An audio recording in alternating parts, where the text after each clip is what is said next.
Hello, everyone, and thanks for hanging out with us for the Behind the Numbers Weekly Listen, an eMarketer podcast made possible by mParticle. This is the Friday show that reviews the most curious media and retail news stories of the week. I'm your host, Marcus Johnson, in today's show. What's the relevance of March Madness? You also had the most impressive Cinderella run ever with St. Peter's making it all the way to the Elite Eight. A 15 seed has never made it to the Elite Eight. There was a lot of games that came down to the wire, including the championship, and that always boosts ratings. We look at people's willingness to use QR codes. QR codes are my favorite example of what I call zombie technology. You know, they came out, they were plastered all over everything, all kinds of creative. Nobody had any interest in scanning them or even knew how, probably. They died, and now they're coming back. Will soccer become the top sport in the US? The positive thing here could be that it actually becomes a bigger sport in women's sport. Soccer could be bigger than most other women's sports than in men's. Gaming's Netflix or Spotify moment, an unpopular opinion about TV, and some interesting rules on soccer celebrations.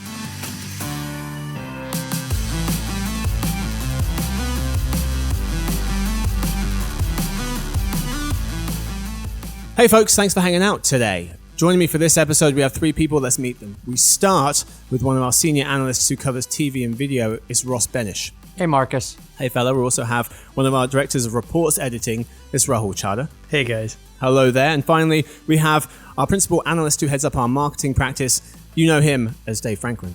Thanks for having me. Hello there, mate. Okay, what do we have in store for you today? Well, we start with the story of the week. That's our first segment. We're talking about the relevance of March Madness. We then move to the game of the week, where our contestants try to give us the best takeaways they possibly can from each of the four stories we have to win the championship bout. We then move to Uncommon Knowledge, where we talk about some unpopular opinions. And finally, Dinner Party Data. We'll talk a little random trivia. We start with the story of the week, as always. The relevance of March Madness. The madness of March has just finished. In the NCAA women's basketball final, South Carolina beat UConn by 15 points to hand UConn's coach his first loss in 12 finals appearances. So he had been 11 times and lost none, but now he's lost once. In the men's final, Kansas edged out North Carolina in a nail-biter. Just under 6 million folks tuned into the women's final on the Sunday. That's the fourth largest audience ever. 18.1 million people tuned into the men's final. That was on Monday. That was up 4% on last year. The final was simulcast across Turner's cable channels, TBS, TNT, and True TV. Ross, we'll start with you. What did you make of these recent viewership figures for the March Madness basketball tournament? They're very strong viewership figures. Mm-hmm. They're not quite to NFL level, but very few live TV events are going to have as much viewership, particularly as what you saw in the men's final, and even more so in the Final Four match with Duke and North Carolina prior to the men's final, which actually had even more viewers. I think about 19 million people watched that. So, and these are the TV ratings. I'm curious to see what the streaming viewership will be, but that hasn't been fully broken out yet. Yeah, that jumped out to me as well. Mason Besada forwards noting the men's final was the third most watched college basketball game in cable TV history, behind the one you pointed out, Duke and UNC's semifinal, and the 2015 Wisconsin-Kentucky Final Four game, which had a record close to 23 million viewers, according to the Associated Press. Kentucky at the time was going for an undefeated season. Okay. A lot of people were tuning in to see. Well, that's what they were saying about the Duke game against UNC, the semifinal, is that a lot of people may have tuned in because it did end up being, and could have been, if they'd won, it wouldn't have been, but Duke coach Mike Krzyzewski's potential final game. So that could have got a little bump on that game as well. But you mentioned, how big the audience is and how hard it is to get these kinds of numbers. A great point from Mason Besada of Forbes, another one, was that some 12.5 million viewers tuned into Game 6 of the 2021 NBA Finals, last year's NBA Finals, Game 6, where the Bucks won against the Suns, and roughly a third less of its collegiate equivalent brought in Monday night. So as a whole, men's March Madness in 2022 dwarfed last year's NBA playoffs, drawing 10.7 million on average versus 4.3 on average for the 2021 NBA playoff viewers. So I thought that was fascinating, how much better they've done than the professional version of the NBA. My sense of that, and as a sort of outsider, having not gone to a college in America, you've got a lot more people have a vested interest in a team. You know, when you get down to the NBA Finals, some people care about the sport, a lot of people care about the city. Whereas I think March Madness overall, people do brackets. You just get a much, much broader range of people interested in some shape or form, whether it's their alma mater, whether it's their bracket, whether it enters the zeitgeist. I watched one game. It was the Duke North Carolina game because we have friends that really are passionate about one or both of those colleges, and you got sucked into the zeitgeist. Yeah.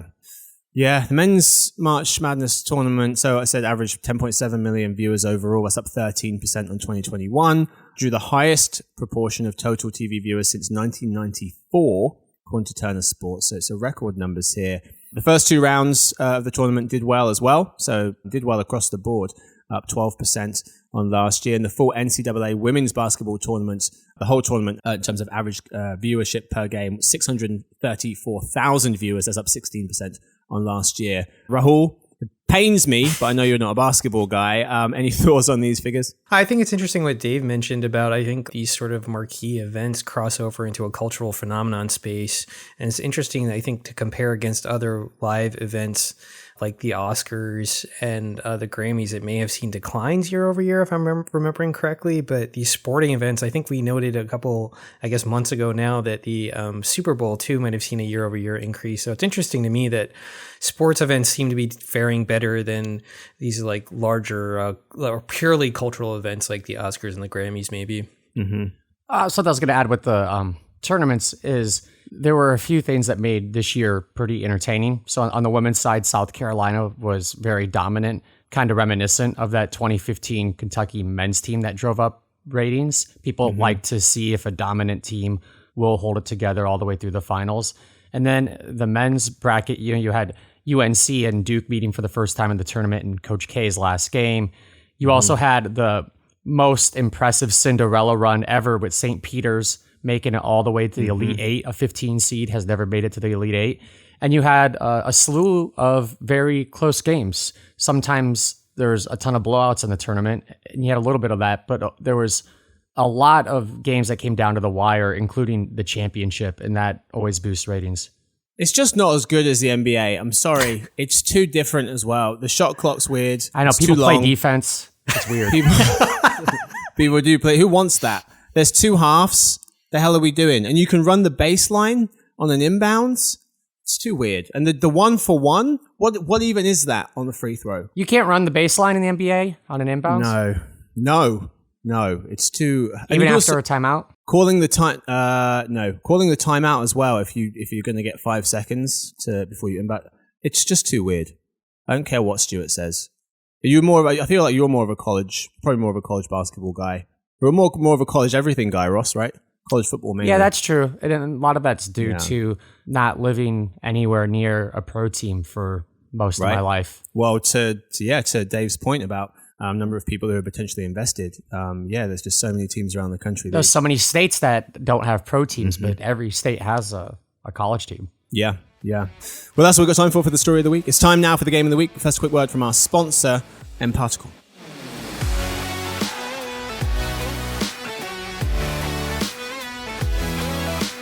At the end of the day, your customer has to be at the center of everything you do. This starts with the correct customer data strategy, as well as the right foundation to solve the challenges that typically inhibit success, such as data quality, data governance, and connectivity. Mparticle is your real-time customer data infrastructure that helps you accelerate your data strategy by cleansing, visualizing, and integrating your customer data from anywhere to anywhere. Ultimately, better data leads to better decisions, better customer experiences, and better outcomes. See why the best brands choose Mparticle. Go to www.mparticle.com. All right, folks, it's time now for the game of the week. Today's game, What's the Point? I read out 4 stories and our contestants tell us their main takeaway of the story. Okay answers get 1 point, good answers get 2, and answers that give you the same feeling as when you're seeing your favorite band live and they play the opening notes of their best song and everyone loses their minds. Answers that leave you with that feeling, they get you 3 points. 20 seconds to answer each before you hear this. Whoever has the most points wins, gets the last word. Let's play ball! That was a very bad American accent. It's not my best work. Let's start with Rahul. The willingness to use QR codes. I'm kidding, of course. I nailed that accent. Coinbase's minute-long bouncing QR code commercial worked. 20 million people scanned it within a minute of the ad airing. But do people like or trust QR codes? Asks Eva Keese of Adweek. 76% of folks have scanned a QR code at some point, most commonly to access a restaurant menu, 55% according to a survey by consumer analytics company Engine Insights. Discounts were the number one reason consumers would be willing to scan a QR code. In-store product displays was the most compelling presentation of QR codes. But Rahul, the willingness to use QR codes, what's the point? Yeah, QR codes are my favorite example of what I call zombie technology. You know, they came out, they were plastered all over everything, all kinds of creative. Nobody had any interest in scanning them or even knew how, probably. They died, and now they're coming back, and I think the lesson is there just has to be some kind of purpose for them. The user has to have a compelling reason to scan the QR code, and I think that in the article you linked to, there was a bunch of reasons, but they all had to do with things like accessing discounts or, some kind of utilitarian reason, and not because somebody wants to look at a piece of creative. Mm-hmm. Ross.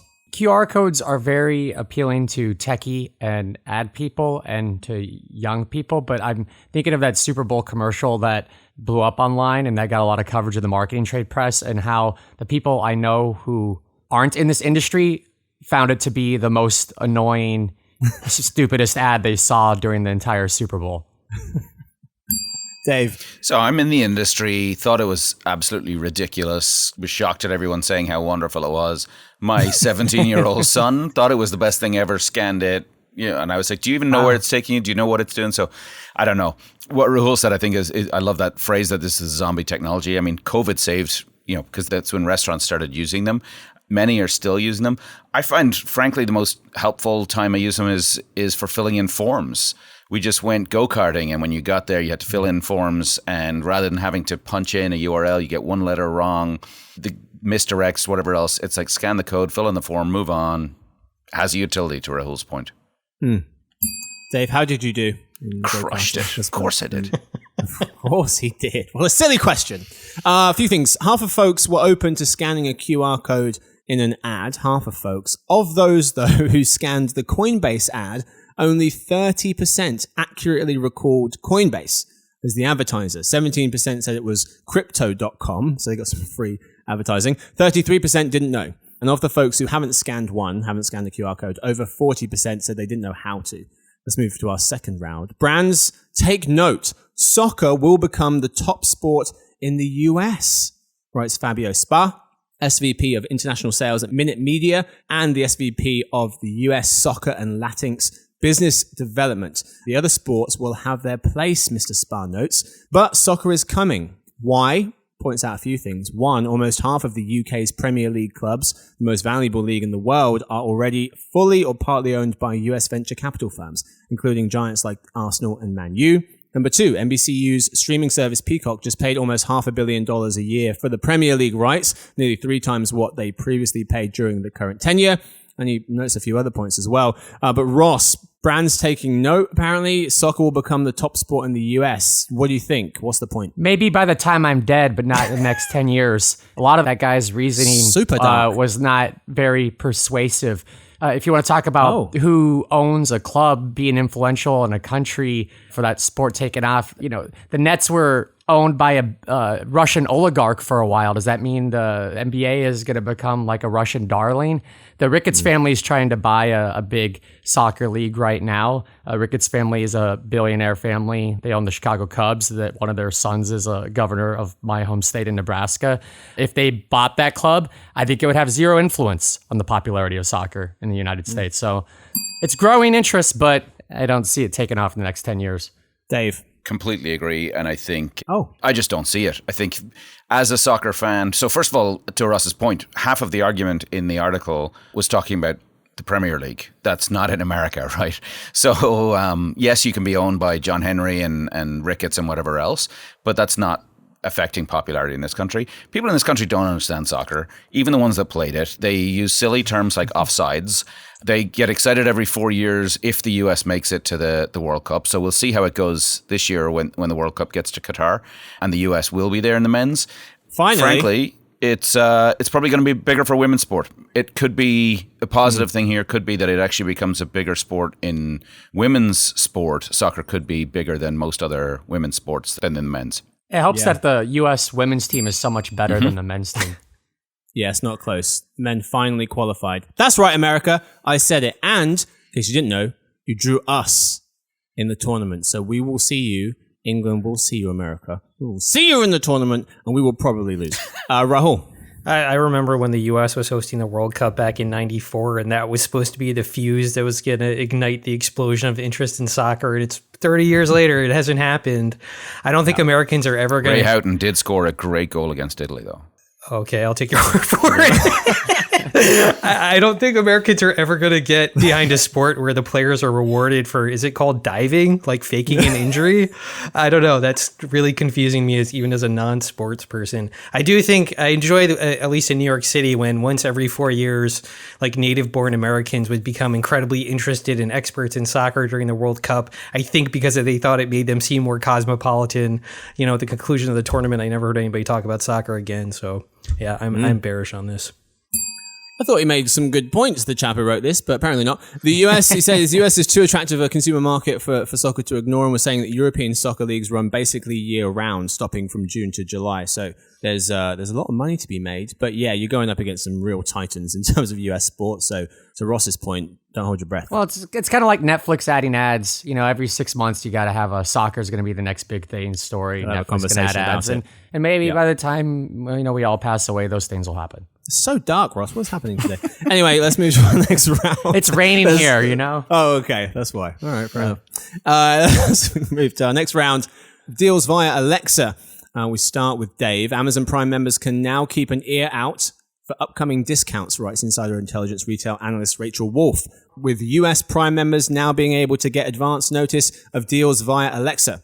Customers with newer Echo speakers can get notified up to 24 hours in advance if a deal becomes available on an item they've put in their cart or on their wish list or saved for later, Rachel notes. But deals via Alexa, Dave, what's the point? It just feels like yet another place to stick an offer in front of somebody. It makes sense. I think it's going to get coverage because it's different, but it's not different. It's the same. I think the more interesting part of this is sort of the participatory commerce side of things, where you get the prediction. Sometimes you get mailed something that you may or may not want. It's all just about shoving stuff in front of people. It's one more place to put an offer. It makes perfect sense. Rahul? Yeah, I think browsing, stuff like product and price comparisons and even conversions are really tough on us to, carry out on a smart speaker, unless it's something that's getting purchased with regularity. Some of the data that was in one of our surveys found that only 5% of adults use smart speakers to shop regularly. I think these kinds of purchases are going to stay limited to things like CPG items that get replenished on a regular cadence. But for the most part, I don't see a compelling reason for shoppers to turn to their smart speakers. Mm-hmm. Ross? Yeah, I don't see high adoption of smart speaker shopping either anytime soon. Although I do expect the youngest generations will become some accustomed to this, that they will eventually use it in a way that we're not, but that's years off. All right, move to our final round. We start with Rahul. Gaming's Netflix or Spotify moment is still a long way off, according to Axios' Stefan Totillo. Subscription services aren't close to disrupting gaming the way they've shaken the movie and music industries, he writes. Why? Because gaming subscription services amount to just 4% of the revenue in the North American and European game markets, according to Piers Harding Rolls of Ampere Analysis. Compare that to the music world, where streaming services accounted for over 80%, 80, of US music industry revenue in 2021, according to the Recording Industry Association of America. But Rahul, gaming's Netflix or Spotify moment, what's the point? I don't know how the distribution model works in gaming, but I would guess this probably has something to do with the fact that blockbuster titles get released separately outside of these subscription services, maybe, and that has to do with studios like maybe wanting to retain more of the revenue that for like their blockbuster titles. I think it says you're seeing the same thing that we're seeing in the video streaming services too. At some point, I think users are going to balk about having to subscribe to a bunch of different services and stacking all those costs on top of each other. It just might not yet offer the incentive that gamers need to sign up for a service. Ross? I think there's momentum, though.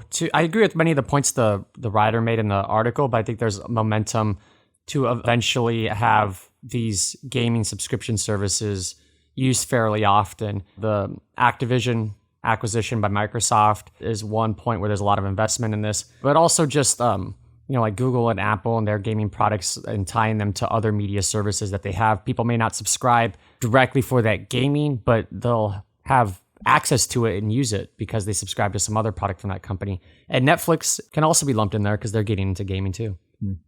Dave? Yeah, I thought they'd already had their Netflix moment, to be honest. Gaming, that is. But, so I was surprised by these numbers, to be honest. I'm guessing it probably has a lot to do with the quality of the actual game in traditional format versus the streamed version. And then I think a lot of what is being played in streaming, people aren't paying for. So it's not hitting the numbers. It's not hitting revenue numbers. I'd be curious to compare this to time numbers because I think it'd be much higher. Yeah. The thing that jumped out to me, Microsoft's Xbox Game Pass, was launched in 2017, has 25 million subscribers. They pay $15 a month and has about 60% of the subscription market. 60% according to Harding Rolls. Mr. Totillo notes. Okay, that's all we've got time for the game of the week. This week's winner, start the drum roll. There it goes. Rahul is this week's winner of the game of the week. As soon as he said zombie technologies, I stopped counting. So good. Such a good idea. Such a good concept. Rahul, congratulations. You win this week's game of the week. You get the championship belt and the last word. What do you want to tell us? I think everybody should check out the new season of Atlanta. It's maybe my favorite show on television. And on a recent episode, one of my favorite musicians, Jai Paul, made a cameo too. So if you're a fan, keep an eye out for that and go check out his album. Atlanta TV show. Never heard of it. Wow. I'm pretty dialed in, Rahul. I know what's Victoria I feel like you is should always be spending less time watching NBA games, Marcus. watching what? Oh, NBA. I know. Victoria is always so upset with the lack of cultural references that I'm able to get. All right. Has anyone else? You guys, everyone's watched this, I assume? I haven't watched it, but it's one of those shows that I am considering watching. Okay, you've at least heard of it. I have not heard of it or watched it. Oh, okay. It's a Donald Glover, right? Yeah. Apparently, yeah. It's probably good that those two things come together, right? That I haven't heard or watched it. I think he once described it as something like Twin Peaks for hip hop. So I was just like settling very comfortably into that intersection of those two ideas. Well, that is all we've got time for the game of the week. Congratulations to Rahul. He wins this week's championship belt. It's time now for Uncommon Knowledge. Welcome to Uncommon Knowledge, the segment where we offer up some unpopular or atypical opinions about things. We start with an unpopular opinion from the BBC Radio 1 feature, This Was Inspired By. Then an unpopular opinion from the internet. Finally, we get an unpopular opinion from one of our analysts related to the media or retail worlds. We start with, so we've got three for you. We normally have one from the BBC Radio 1 show. This segment was inspired by, I forgot to get one for this show. So Rahul is bailing me out. He has one. Rahul, what's your unpopular opinion? It's that no food, meal, or restaurant is worth waiting in line for. I just feel like, especially in New York, things can get overhyped very quickly, and I'd rather settle for the second best bowl of ramen and wait 10 minutes as opposed to 2 hours. Do you guys remember Cronuts? When that was a thing? Does anybody care about those anymore? No. I remember I remember getting pizza. I think it was Roberta's in Brooklyn. And I went to get pizza, and the lady said with a straight face, "You're about a 2.5 hour wait." What are you kidding me? There'll be the next meal by the time that happens. I need to eat now. It's lunch now. I want to wait for dinner. Yeah, I'm with you on this. There's psychological research to back up who will say that people are happier if they're satisficers and they satisfy with what's good enough rather than being maximizers who have to have the most perfect option. Oh. The Paradox of Choice is a book that explores that concept. Is that Gladwell? No, it's Barry Schwartz, I believe. No, it's real. That's some Gladwell shade. I feel like I read an article about him in it was a New York article, obviously, about him talking about the number of salsas that we have to choose from now and how horrific it is. I also saw him on the subway once as one of my few celebrity sightings. Nice. Did you wave? No, I didn't. I'm too awkward to ever do that whenever I see somebody mildly famous. And those are always my, I don't know, what is that, tier D of, I don't even know where Gladwell ranks. Those are always the types of people I see. D-list celebrities? Like I just barely missed seeing Jay-Z get into a Bentley once. That was as close. That's a much higher tier. Yeah, that's like as close to I've come to a top tier celebrity sighting. Yeah. I didn't even actually see him. All right, I got one for you from the internet. Here we go. Unpopular opinion. You can never find true love, so it's better to settle for average. Hey, that kind of goes with satisficing and maximizing. So I believe that the author of Paradox of Choice, Barry Schwartz, would agree with that. What do you guys think? I'm not going anywhere near this one. Everyone's like, I know. My significant other. I married my soulmate, so I'm not touching this one. All right. What about for other people, though? Obviously, not talking about yourself, but for other people. Oh, I think my wife totally just settled. Oh, okay. All right. I see what you've done. Clearly could benefit when you are the average one. Yeah. For people who can't see Ross right now, his wife's in the background nodding. She's like, that's pretty much. All right, let's move past this one before I break up some relationships. We've got one from our analyst now, and it comes from Ross this week, talking about TV. Ross, what's your unpopular opinion? My unpopular opinion is that much of prestige television, these very expensive shows that tend to win a lot of awards, are actually very boring and unwatchable.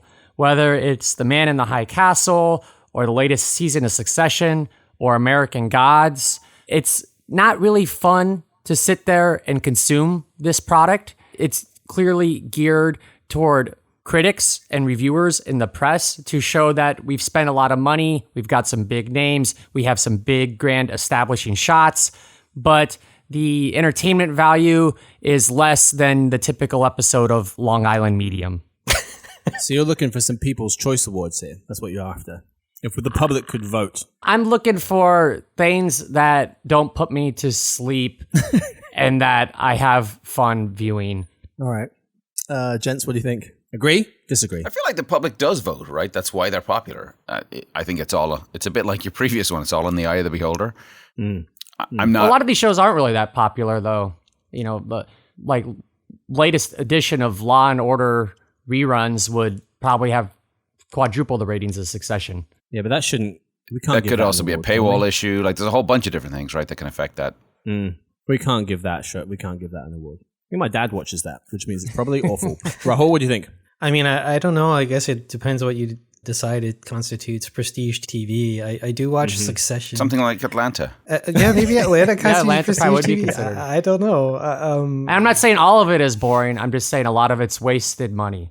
Yeah, I don't know. My TV viewing habits have leaned to the escapist during the pandemic, so I tend to shy away from. I do have disdain for shows that rely too heavily on things like trauma. Like I've gone out of my way to avoid that show Euphoria, I think it's called, because it sounds like it'd just be disturbing to me.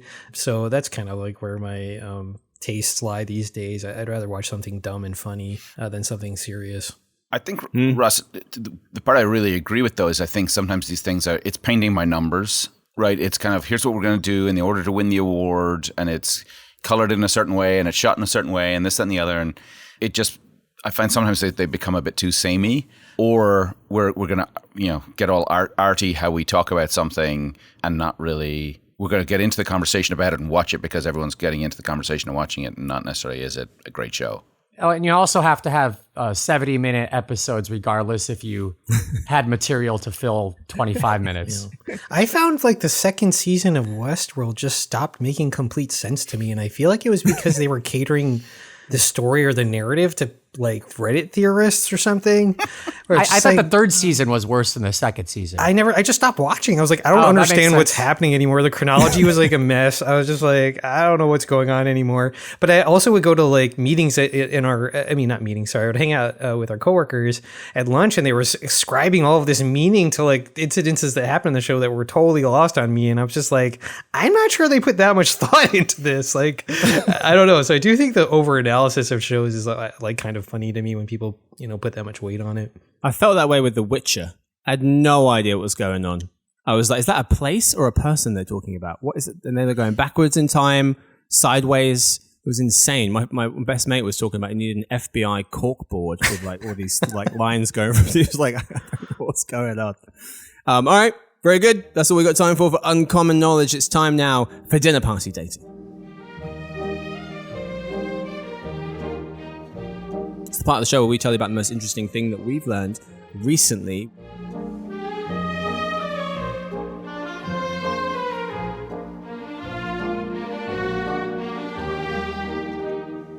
We start with Rahul. So he won this week's Game of the Week. Rahul, what have you been learning?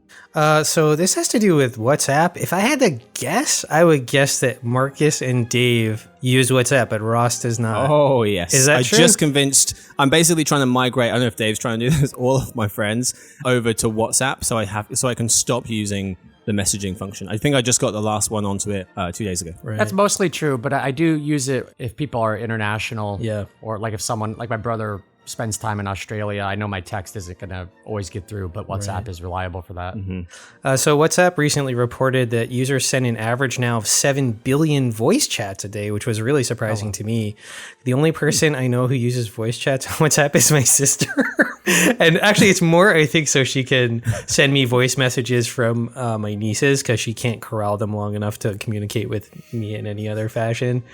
But I thought that was a ton, actually. But then I looked up some other data, and then in fall of 2020, WhatsApp reported that users sent an average of 100 billion texts per day. So it's currently at 7 billion voice chats a day.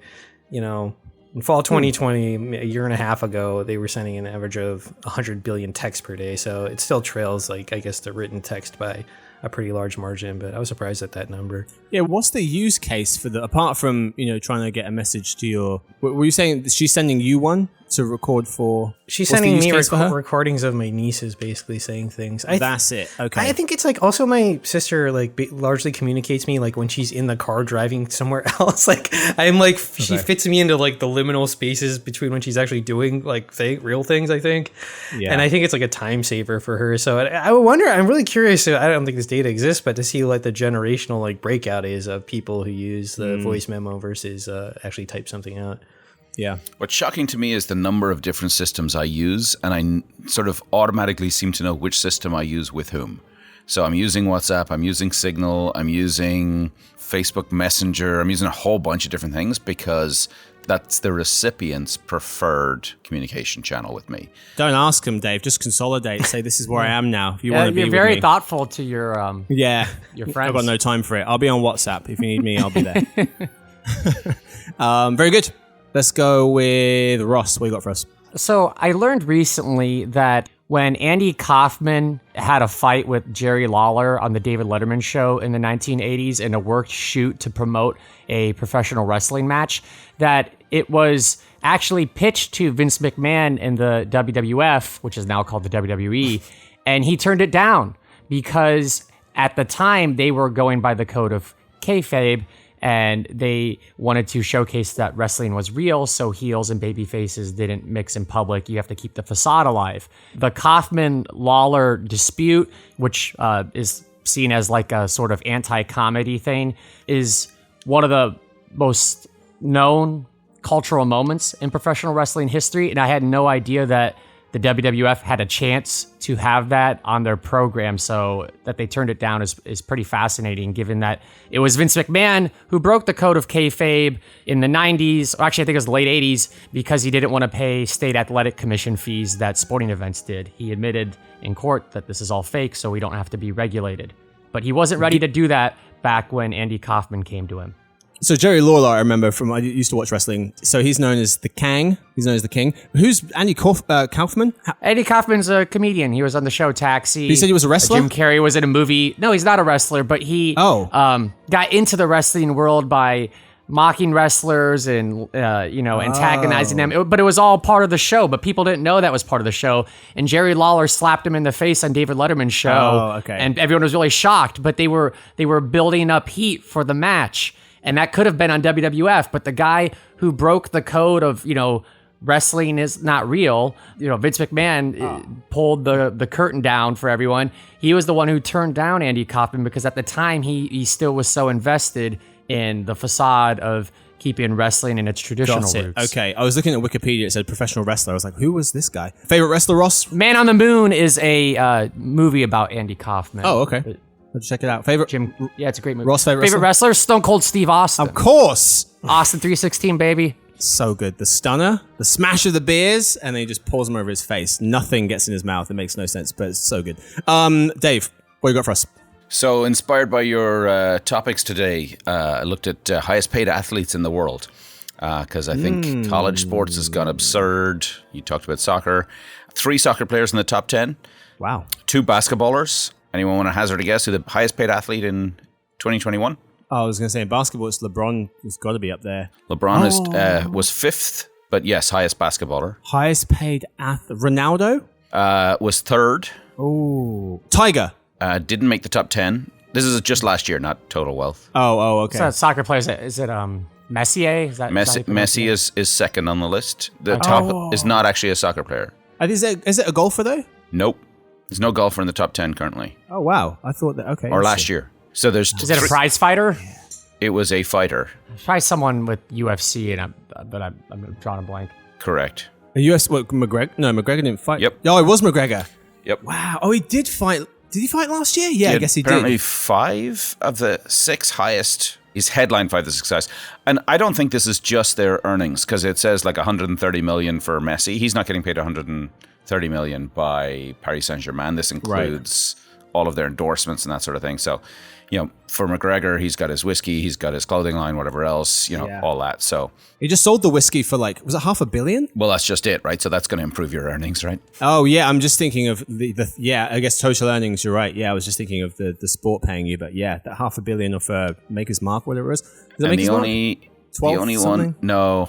12 somethings? The only non-footballer that plays football, as you guys would think of it? No, what's the right way of saying that?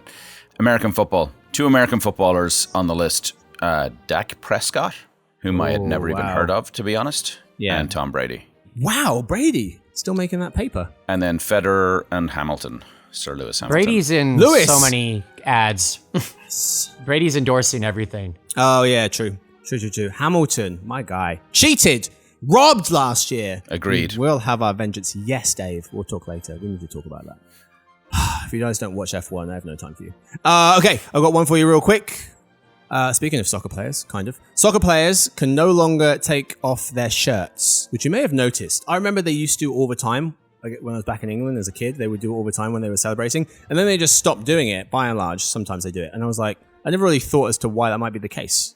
But in 2003... Wasn't it Mia Hamm who took off her shirt? Brandy Chastain, wasn't it? Was it Brandy Chastain? Yeah, that sounds right. Oh, I remember this. Oh, do I remember this? In the World Cup? Oh, okay. Yeah, many years ago. Okay. Well, so in 2003, FIFA, the international governing body for soccer or football, prohibited soccer players from removing their jerseys to celebrate scoring a goal, writes Megan Jones of Reader's Digest. This was partly because shirtless individuals are considered offensive among some of FIFA's worldwide viewership. It wastes time during the game, and some players would write messages on shirts that they wore underneath. But the primary reason apparently has to do with advertising. Some sponsors were unhappy that the cameras were showing shirtless players in lieu of their logos. Some players, though, still do it every now and again. The penalty for doing so is a yellow card. Couldn't they just tattoo the logo into their skin? So, they take off the shirt and there's a Mercedes-Benz logo. It's still an ad. There it is. This is what part of the reason why I'm I feel like sports culture is just strangely myopic. Like as a non-sports person, I would love to watch football players peacocking in an end zone or taking their jersey off and having a funny slogan on their shirt underneath. That would make me watch a game. Just not the Oh, sport. that was so fun. Not the sport itself, no. But I mean, if I'm around other people who are watching a game, I'll probably pay more attention. I don't understand, why do they disallow football players from excessive celebration? That's what I want to see. The No Fun League, the NFL. You remember when Joe Horn pulled a cell phone out? Yeah, Joe Horn, he was a receiver, I believe, for the Saints. And this was back when Nokia cell phones were just starting to take off, early 2000s. And he scored a touchdown and he had it hidden by the field goal post, and he pulled out his cell phone. It took so much was planning. awesome. So That's entertainment. Or maybe he pulled it out of it. Someone pulled something out of a sock, too. yeah, I do remember that. Is that one. Terrell Owens? Or So I was looking at like other Joe Horn's cell phone thing was awesome. other random rules, and I found one really quickly. This is from the U.S. Polo Association, the USPA. The rule book says that polo players must hold the mallet in their right hands for safety reasons, regardless if you're right-handed or left-handed, to avoid jousting-like situations. However, left-handed players registered with the USPA, US Polo Association, before the rule came into effect in 1974, can play with their left hand. So there's some folks who are older who can still play with their left hand because they Who are allowed to joust. were allowed to joust. Yeah. Again, I would be more likely to watch polo if there's a little bit more jousting. in it. Jousting. Can we get some jousting? Anyway, that's what we've got time for today's episode. Thank you so much to my guests. Thank you to Ross. Thanks, Marcus. Thank you to Dave. My pleasure. Thank you to Rahul, this week's winner of the Game of the Week. Thank you for having me. And thank you to Victoria. She edits the show. Thanks to everyone listening. To ask questions or just say hi, you can email us at podcast@emarketer.com. We'll see you guys on Monday for the Behind the Numbers Daily, an eMarketer podcast made possible by M Particle. Happy weekends.